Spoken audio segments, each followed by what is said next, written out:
하나님 말씀 보겠습니다. 요한 1서 4장.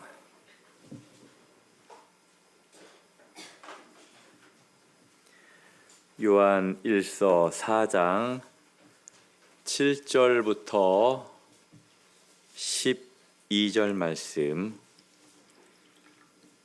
교독하겠습니다. 사랑하는 자들아, 우리가 서로 사랑하자. 사랑은 하나님께 속한 것이니 사랑하는 자마다 하나님으로부터 나서 하나님을 알고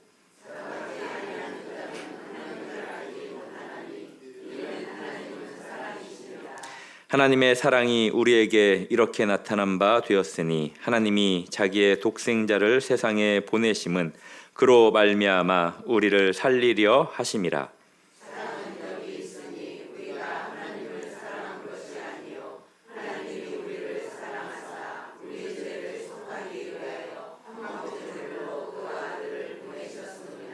사랑하는 자들아, 하나님이 이같이 우리를 사랑하셨은즉 우리도 서로 사랑하는 것이 마땅하도다. 어느 때나 하나님을 본 사람이 없으되 만일 우리가 서로 사랑하면 하나님이 우리 안에 거하시고 그의 사랑이 우리 안에 온전히 이루어지느니라. 아멘. 우리 옆에 분들에게 인사 한번 하도록 하겠습니다. 약간 눈빛을 보시면서 이렇게 살짝 웃으시면서 사랑합니다.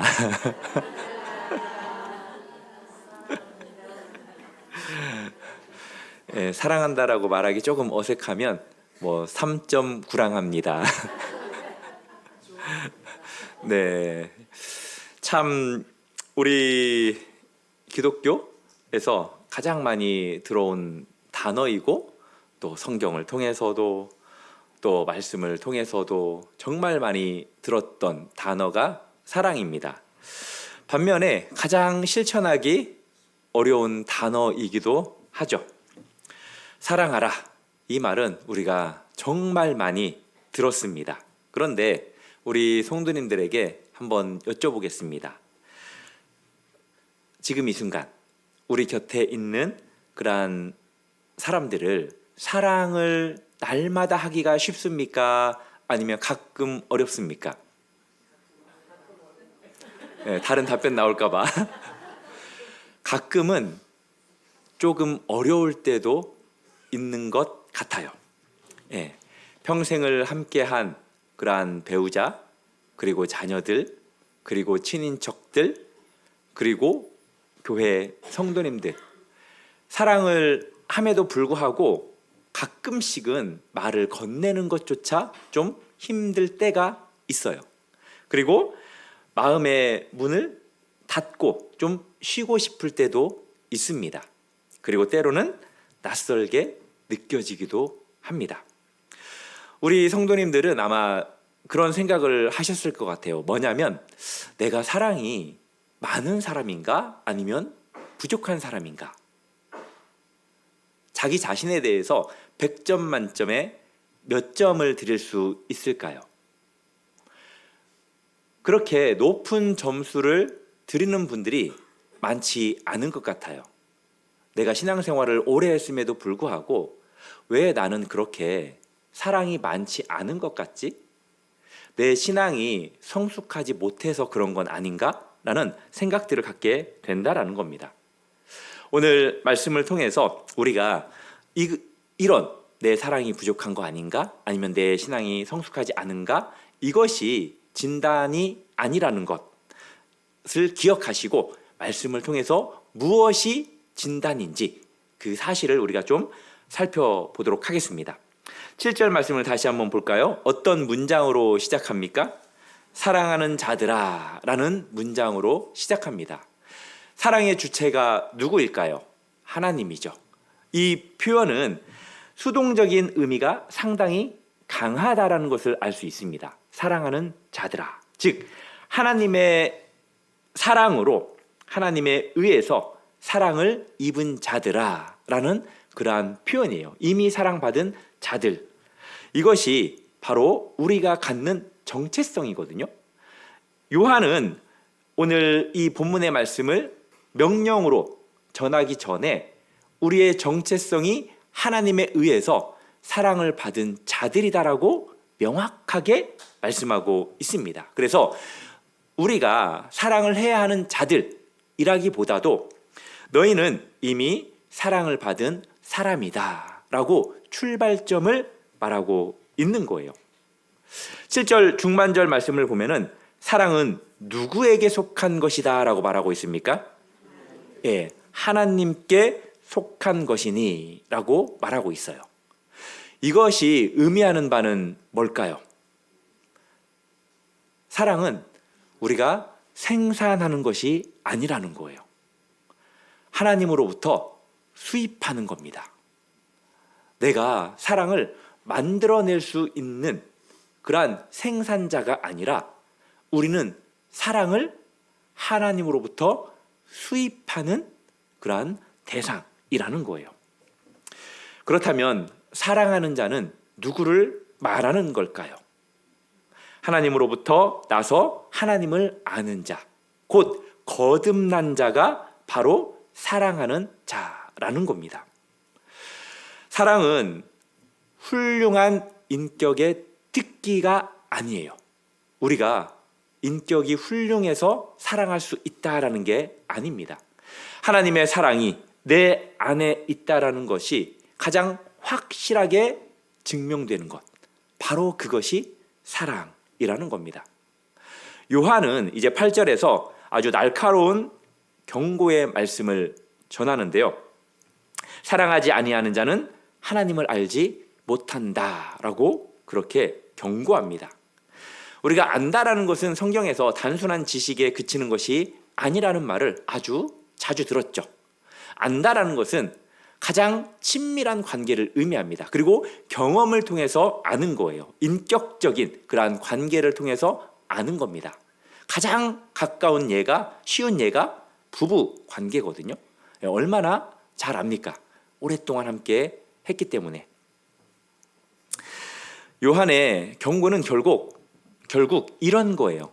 우리가 아무리 오랫동안 교회를 다녔어도 하나님에 대한 이 성경에 대한 지식이 많아도 그리고 신학 교육을 받았어도 가까운 가족들, 사랑해야 할 사람들, 이러한 대상들을 사랑하지 않으면 그것이 하나님에 대한 교리를 알되 하나님의 마음, 즉 하나님의 심장은 모른다라고 볼 수 있다라는 겁니다. 참 어렵죠. 쉽지 않습니다.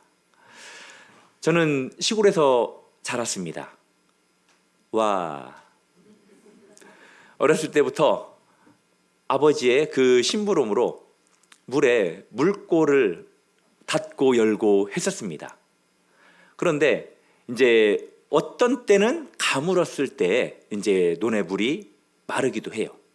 그런데 어떤 논은 물이 있습니다. 이 물꼬가 하나로 흐르기도 하지만 저수지가 우리는 둔벙이라고 했거든요. 이 둔벙에서 흐르는 물이 여러 곳이에요. 그런데 우리 쪽은 말라 있고 다른 쪽은 안 말라 있어요. 가장 큰 원인은 뭘까요? 다른 것이 아니라 물꼬가 열려 있냐 닫혀 있느냐에 따라서 그 결과가 마르냐 아니면 물에 차 있냐라는 거거든요. 결국 우리 논은 물꼬가 닫혀 있었기 때문에 논이 말라 있었고요. 다른 논은 물꼬가 열려 있었기 때문에 물이 가득했습니다. 그러니까 이것을 우리가 사랑으로 생각을 해봐야 돼요. 내가 가끔씩 사랑이 바닥났을 때 왜 그 사랑이 바닥난 것처럼 느껴지냐는 거예요. 다른 것이 아니라 하나님을 향해서 둔벙 되시는, 저수지 되시는 그 하나님에 대해서 제대로 소통하지 않기 때문에, 말씀과 기도로 물꼬를 열어놓지 않았기 때문에 우리의 마음 가운데 사랑이 말라 있었다라는 겁니다. 그래서 우리가 그런 때에는 내가 좀 사랑이 부족한 것 같다라고 느낄 때에는 다른 것을 점검하는 것이 아니라 하나님과의 관계를, 그 수로를 먼저 점검을 해야 한다라는 거예요. 칼빈은 이렇게 말했습니다. 하나님을 아는 지식과 우리 자신을 아는 지식은 연결이 되어 있다. 사랑을 아는 것은 곧 하나님을 아는 것이며 하나님으로부터 나온 자는 사랑의 특성을 지닐 수밖에 없다라고 말했어요. 동의하십니까? 이제 요한은 이렇게 묻습니다. 그렇다면 사랑이 무엇인지, 그리고 어떻게 알 수 있는 것인가? 그 답이 9절 그리고 10절 말씀입니다. 눈으로 한번 보시겠습니까? 하나님의 사랑이 우리에게 이렇게 나타난 바 되었으니 하나님이 자기의 독생자를 세상에 보내심은 그로 말미암아 우리를 살리려 하심이라.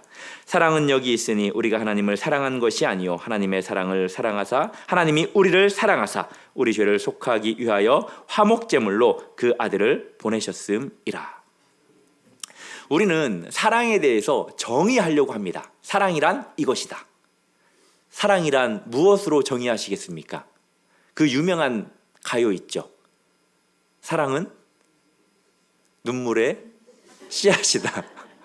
이걸로 정의하시겠어요? 아니면 뭘로 정의하시겠어요? 우리는 정의하려고 하는데요.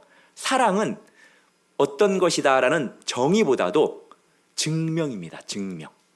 우리 성도님들 앞으로는 사랑은 눈물의 씨앗이라고 생각하지 마시고요. 그걸로 정의하지 마시고 보여줘야 할 증명이라고 여기시기 바랍니다.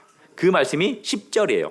사랑은 우리가 하나님을 사랑한 것이 아니요 하나님이 우리를 사랑하신 그 증명이 사랑이라는 거죠. 이 세상의 사랑은 보편적으로 좀 아래에서 위로 올라가는 것처럼 느껴집니다. 예를 들면 내가 사랑받을 만하기 때문에 누군가가 나를 사랑해. 그리고 우리도 누군가를 좋아할 때는 그 사람이 나에게 잘해줬으니까, 나에게 무엇인가를 줬으니까 우리도 그 사람을 좋아하는 경우가 많다라는 거죠. 무조건적인 사랑을 베푸는 경우는 극히 드물다라는 것입니다. 그러나 하나님은 다르죠. 하나님의 사랑은 위에서 아래로 내려오는 사랑입니다. 우리가 하나님을 찾기 전에 하나님께서 먼저 우리를 찾으셨죠. 그리고 우리가 돌아서기 전에 하나님께서 먼저 움직이셨습니다. 사도 바울은 이 부분에 대해서 이렇게 증언합니다. 아주 유명한 말씀, 너무나 아름다운 은혜가 되는 말씀, 로마서 5장 8절 말씀 같이 한번 읽어볼까요? 시작.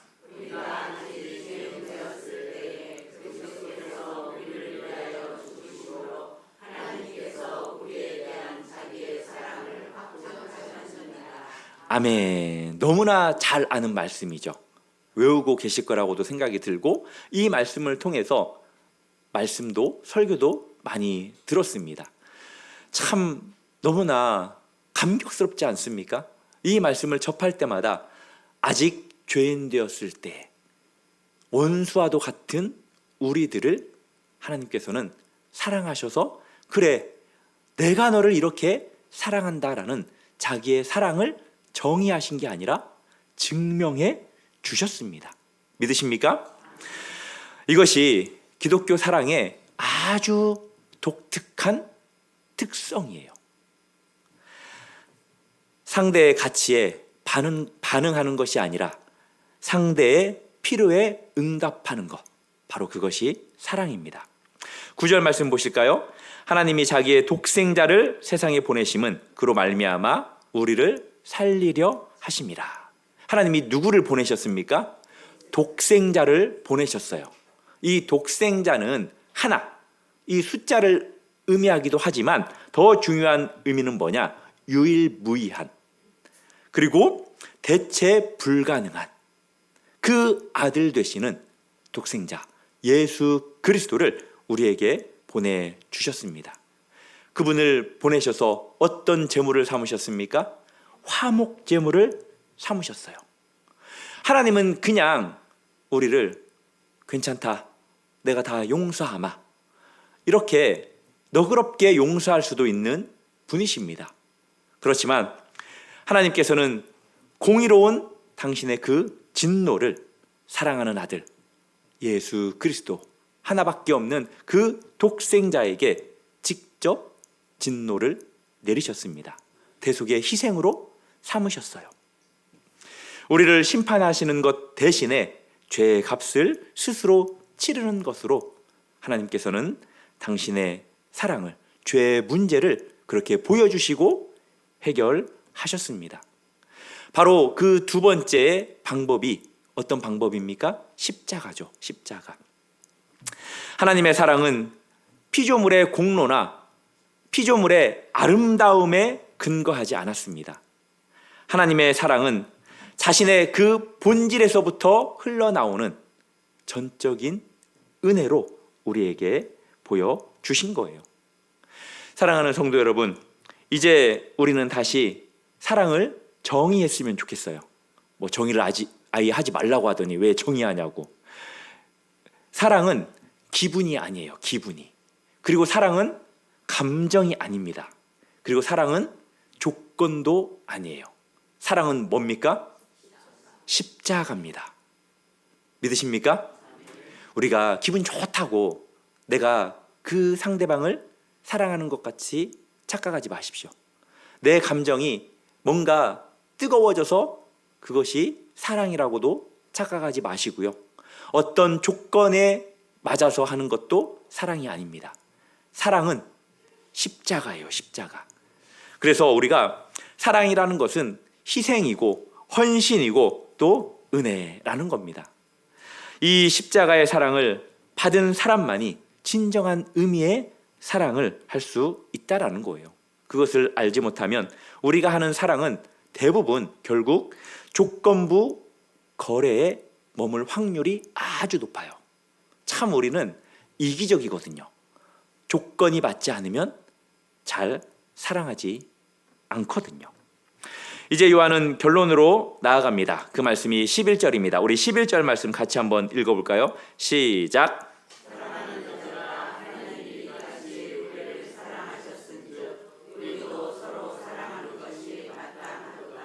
아멘. 맨 마지막에 보면은 마땅하도다라고 말합니다. 이것은 우리가 지켜야 할 의무가 아니에요. 억지로 해야 되는 그러한 의무가 아닙니다. 이것은 자연스러운 흐름이라는 거예요. 우리가 하나님께서 우리를 사랑하신 것, 그것을 안다면 자연스럽게 우리도 서로 사랑하는 것이 마땅하다라는 거예요. 물이 위에서 아래로 흐르는 것처럼 억지로 흐르는 것이 아니라 물은 그냥 위에서 아래로 흐르잖아요. 그래서 하나님의 사랑을 깊이 받은 사람들은 내가 결단하는 것처럼 내가 그래 오늘부터 지금부터 내가 사랑하리라 라고 말하는 것보다 자연스럽게 그 사랑이 흘러가야 한다라는 거예요. 믿으십니까? 이제 12절 말씀 보시겠습니까? 요한은 아주 놀라운 선언을 하세요. 우리 12절 말씀도 같이 읽겠습니다. 시작. 어느 때나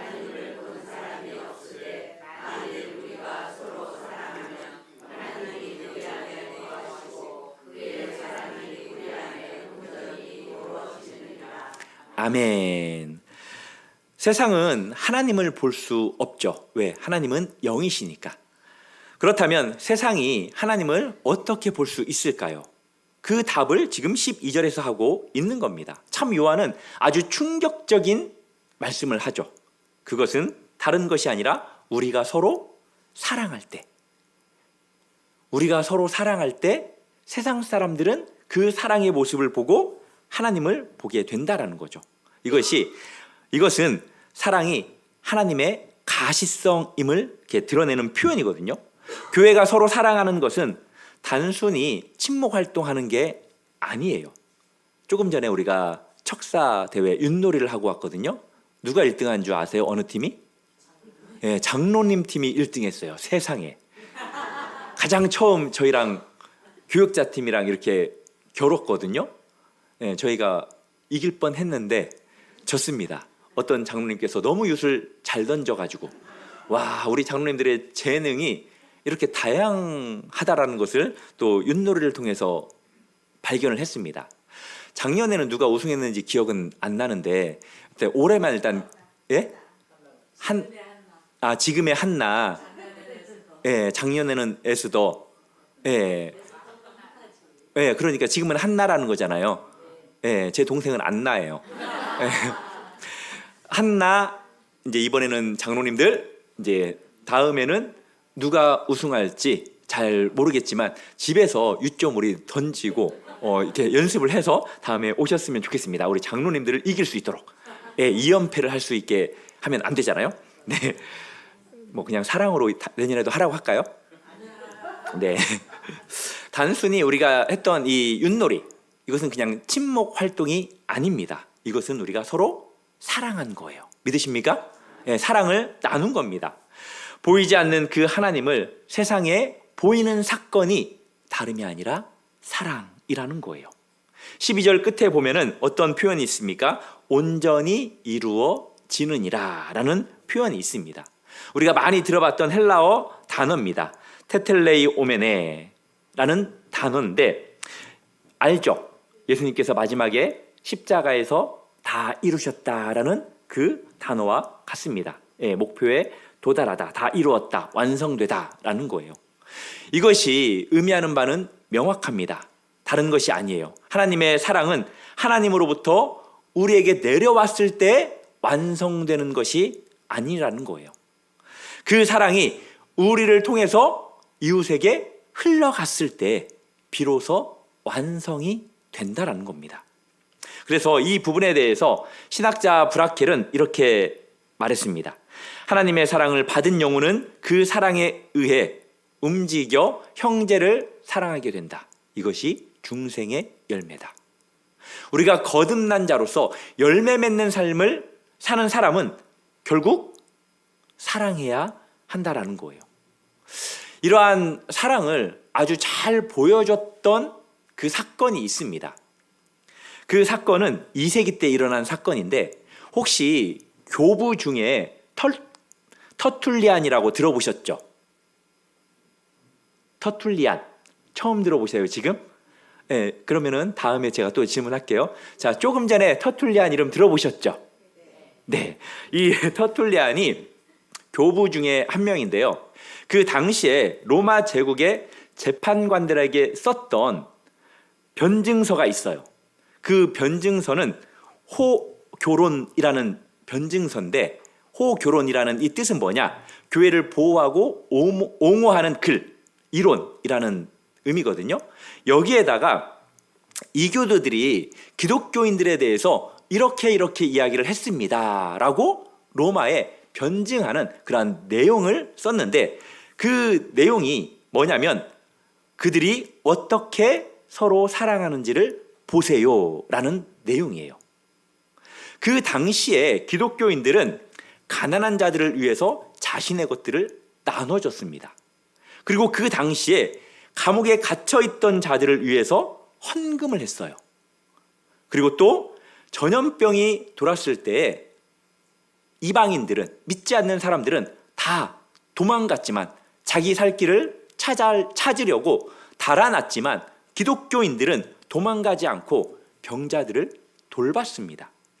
그것이 당시 로마 사회에는 있을 수 없는 아주 놀라운 전례 없는 일이었거든요. 이교도들은 이 모습을 보면서 그들이 어떻게 이렇게 사랑할 수 있지라고 생각을 했다라는 거예요. 그 모습을 보면서 보이지 않는 하나님의 모습을 그들이 보게 되었다라는 것입니다.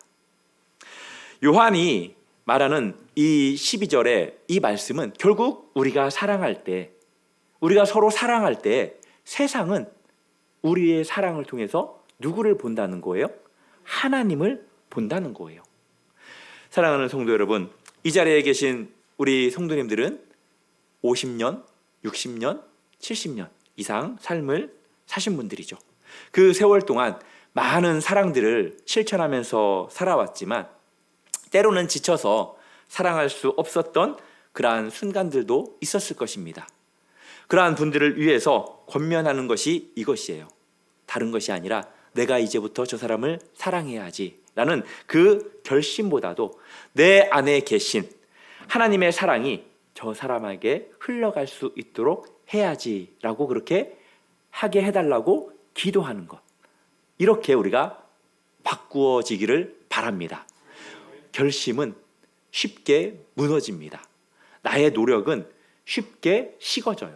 그렇지만 하나님이 주시는 것은 쉽게 사라지지 않고 소멸되지 않는다라는 것입니다. 우리가 깨달아야 될 것은 뭐냐? 내가 사랑하는 것이 아니라는 거예요. 아시죠? 내 안에 계신 하나님이 그 사랑을 하시는 겁니다. 우리가 해야 될 일이 있겠죠. 어떤 것일까요? 네, 기도하는 것입니다. 그리고 그 논이 말랐을 때 뭐 하라고 그랬죠? 네, 물꼬를 열으라고 그랬잖아요. 그러니까 우리는 우리의 마음을 열기만 하면 됩니다. 그러면 하나님께서 사랑을 부어 주시고 흘려보내게 하실 것이기 때문입니다. 그리고 우리를 막고 있는 것들, 이것을 말씀과 기도로 계속해서 열어야 돼요. 하나님과의 특별히 통로가 막히지 않도록 우리는 노력해야 됩니다. 그러면 사랑은 흐르게 되어 있어요.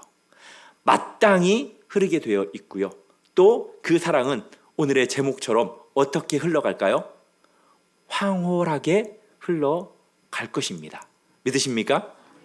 우리 성도님들이 가지고 있는 사랑이 얼마나 아름답습니까? 그 사랑을 마땅히 흘려보낼 뿐만이 아니라 황홀하게 흘려보내시기를 바랍니다. 이제 말씀을 맺겠습니다. 오늘 본문을 통해서 우리에게 가르쳐 주는 것은 크게 세 가지입니다. 첫 번째는 사랑은 우리에게서 나오는 것이 아니라는 거예요. 우리는 사랑을 생산하는 자가 아니라 수입하는 자, 우리의 마음을 열기만 하면 됩니다.